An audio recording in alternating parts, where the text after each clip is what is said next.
Om Shanti. Good morning.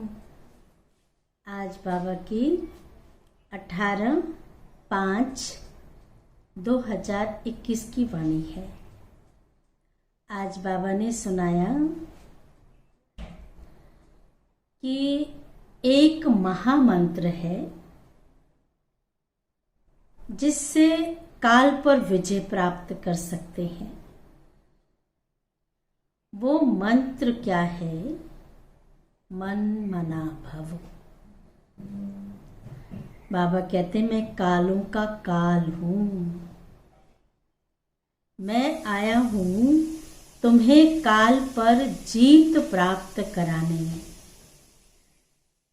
तो काल पर जीत प्राप्त करनी है, क्योंकि अगर हम बाबा को याद करेंगे, मन मना भव रहेंगे, तो सतयुग में अकाल्य मृत्यु नहीं होगी।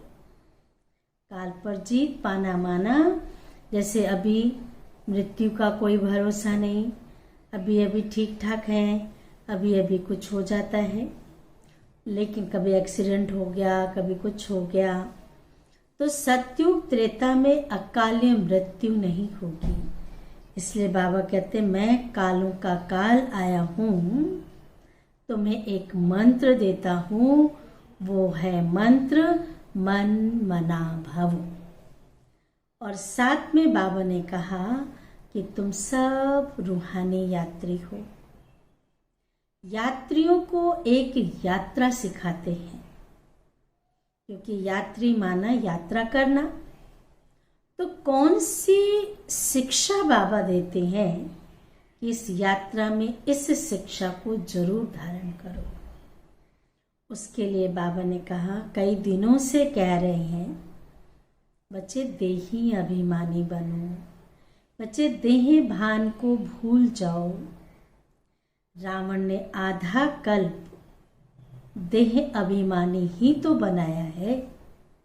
अब बाप आए हैं तो बाप की बात मानो, फिर रावण की मत पर चल पड़ते हो, देहाभिमान में आ जाते हो।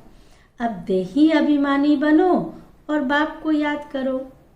किसी भी चीज में बुद्धि नहीं फंसाओ।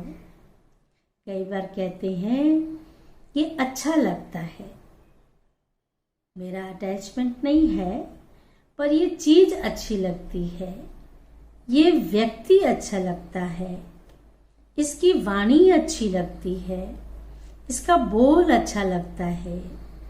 तो जहां अच्छा लगता है वहां कहीं न कहीं बुद्धि आकर्षित हो रही है।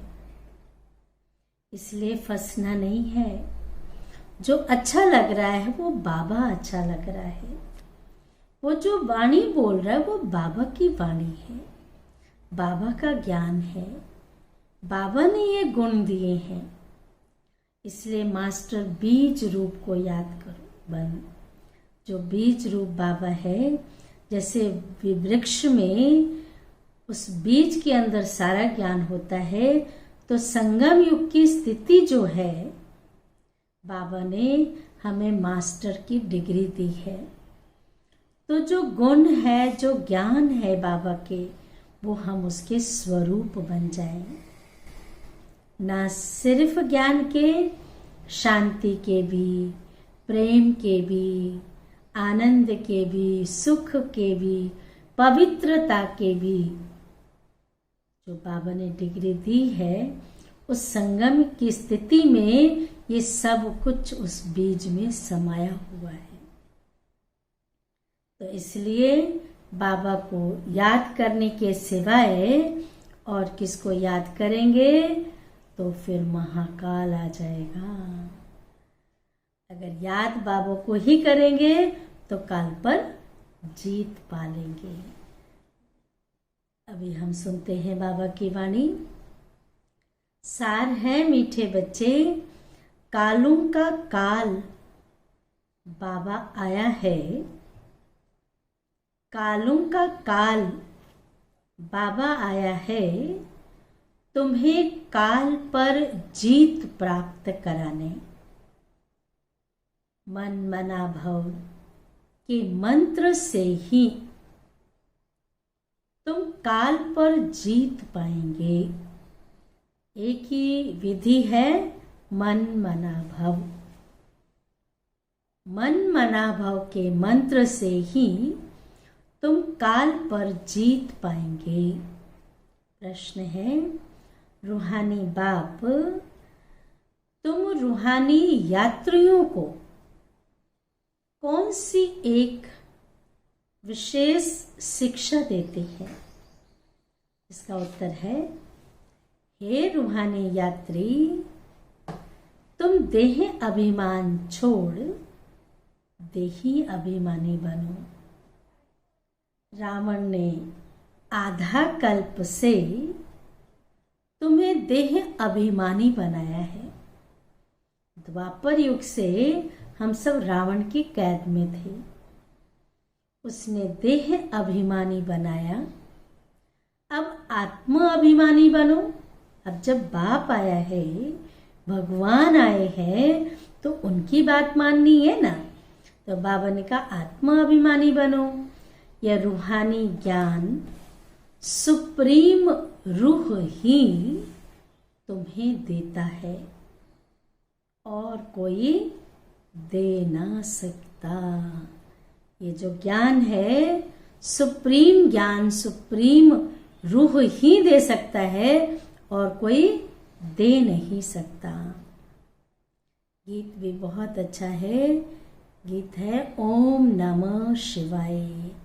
आगे की लाइन आती है, पितु मात सहायक स्वामी सखा, तुम ही सबके रखवाले हो। धारणा के लिए मुख्य सार, पहली पॉइंट है, रूहानी यात्रा करनी और करानी है।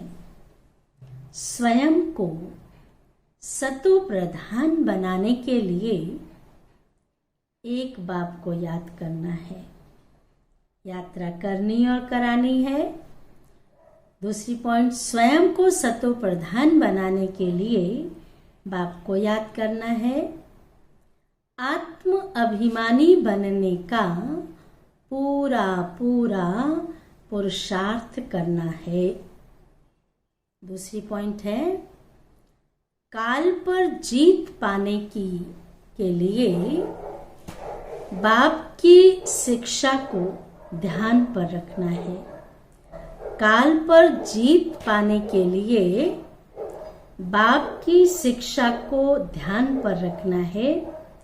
अपने को रूह समझ रूहों को ज्ञान देना है। अपने को रूह समझ रूहों को ज्ञान देना है। वरदान है, आवाज से परे की स्थिति में स्थित हो। आवाज से परे की स्थिति में स्थित हो। सर्व गुणों का अनुभव करने वाले मास्टर बीज रूप भव। विस्तार सुनेंगे ध्यान से। जैसे बीज में सारा वृक्ष समाया हुआ होता है, बीज में सारा वृक्ष समाया हुआ होता है, वैसे ही आवाज से परे की स्थिति, आवाज से परे की स्थिति में संगम युग के सर्व विशेष गुण अनुभव में आते हैं। आवाज से परे की स्थिति में संगम युग के सर्व विशेष गुण अनुभव में आते हैं। मास्टर बीज रूप बनना अर्थात सिर्फ शांति नहीं, लेकिन शांति के साथ ज्ञान, अति इंद्रिय सुख, प्रेम, आनंद, शक्ति आदि आदि सर्व मुख्य गुणों का अनुभव करना। यह अनुभव सिर्फ स्वयं को नहीं होता, लेकिन अन्य आत्माएं भी उनके चेहरे से सर्व गुणों का अनुभव करती हैं। एक गुण में सर्व गुण समाये हुए रहते हैं। स्लोगन है, अच्छाई धारण करो लेकिन अच्छाई में प्रभावित नहीं हो जाओ। अच्छाई धारण करो लेकिन अच्छाई में प्रभावित नहीं हो जाओ। अच्छा, ओम शांति, ओम शांति, ओम शांति।